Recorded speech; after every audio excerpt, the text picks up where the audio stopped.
झांसी में संघर्ष सेवा समिति का बढ़ता दायरा अब स्पष्ट रूप से नजर आने लगा है। डॉक्टर संदीप एक समाज सेवी के साथ साथ श्री गहोई वैश्य समाज की प्रतिष्ठित पंचायत श्री गहोई वैश्य पंचायत के पंच भी हैं। इसी कारण कई स्वजातीय बंधु अपनी समस्या लेकर संघर्ष सेवा समिति कार्यालय पहुंचते हैं। आज मौरानीपुर निवासी राजेंद्र गुप्ता संघर्ष सेवा समिति कार्यालय पहुंचे, जहां उन्होंने बताया कि हम लोग 3 भाई हैं और वह छोटी उम्र से ही व्यापार के सिलसिले में कानपुर में रहने लगे। उनके दोनों छोटे भाई गांव में ही रहते थे, जिनका नाम क्रमशः रमेश गुप्ता और अशोक गुप्ता है। उन दोनों ने उनकी जानकारी के बिना आधी से अधिक पुश्तैनी संपत्ति बेच दी है और उससे दिल्ली में जमीन जायदाद बना ली। समय रहते उन्हें इसकी जानकारी नहीं हो पाई। जब उन्हें इस बारे में पता चला तो वह अपनी बची हुई संपत्ति बचाने के लिए संघर्ष सेवा समिति कार्यालय पहुंचे और उन्होंने डॉक्टर संदीप से निवेदन किया कि वह इस मामले में दखल देकर बची हुई संपत्ति की सुरक्षा करने और बेची हुई संपत्ति पर उचित कार्रवाई करने में सहयोग करे।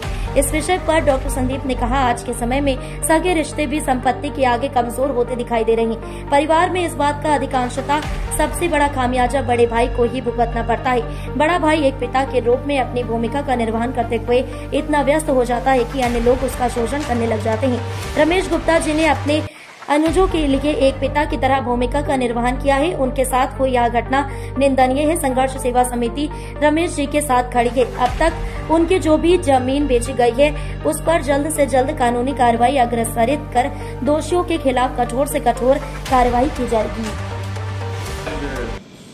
हमारे समाज के स्वजातीय बंधु श्री राजेंद्र गुप्ता जी, जिनका रानीपुर में भी निवास है और मोरानीपुर में है, और अभी वो प्रेजेंट टाइम पे कानपुर में रह रहे हैं। आपके 2 भाई हैं, एक तो रमेश गुप्ता है और एक अशोक गुप्ता है। क्या है कि तीनों भाइयों की पुश्तैनी प्रॉपर्टी जिसका कोई हिस्सा बांट नहीं हुआ है, लेकिन इनके बिना संज्ञान में आए, राजेंद्र गुप्ता जी के बिना संज्ञान में आए, उनके भाइयों द्वारा कई प्रॉपर्टियों को बेच दिया गया है। और कई प्रॉपर्टी इनकी ऐसी है जिन्हें बेचने का वो लोग समाज में गंदा काम कर रहे हैं।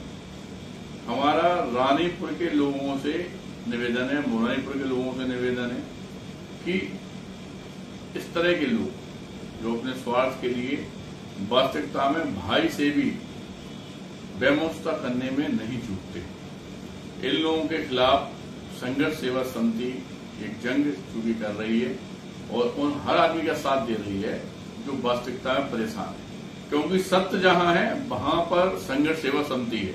मैं डॉक्टर संदीप सरावगी, श्री गहोई वैश्य पंचायत पंच झांसी, जो कि भारत भर की सबसे बड़ी समाज है, उसका मैं पंच हूं। और सुजातीय बंधुओं द्वारा मेरे कार्यालय पे जो अपमान हुआ है, उनके द्वारा जो आपबीती सुनाई गई है, वास्तविकता में मैं उससे बड़ा दुखी हूं। मेरा रानीपुर मोरानीपुर के निवासियों से यह निवेदन है कि जब तक इन भाइयों का बंटवारा ना हो जाए तब तक इस प्रॉपर्टियों को ना खरीदा जाए। और कोई भी यह गंदा काम करता है या जिसने भी यह गंदा काम पहले किया है, उस गंदे काम को रोकने के लिए मैं डॉक्टर संदीप साहू संघर्ष सेवा समिति समझती श्री राजेंद्र गुप्ता जी के साथ में आप लोगों से निवेदन है कि कृपया करके इस गंदे काम में किसी का भी साथ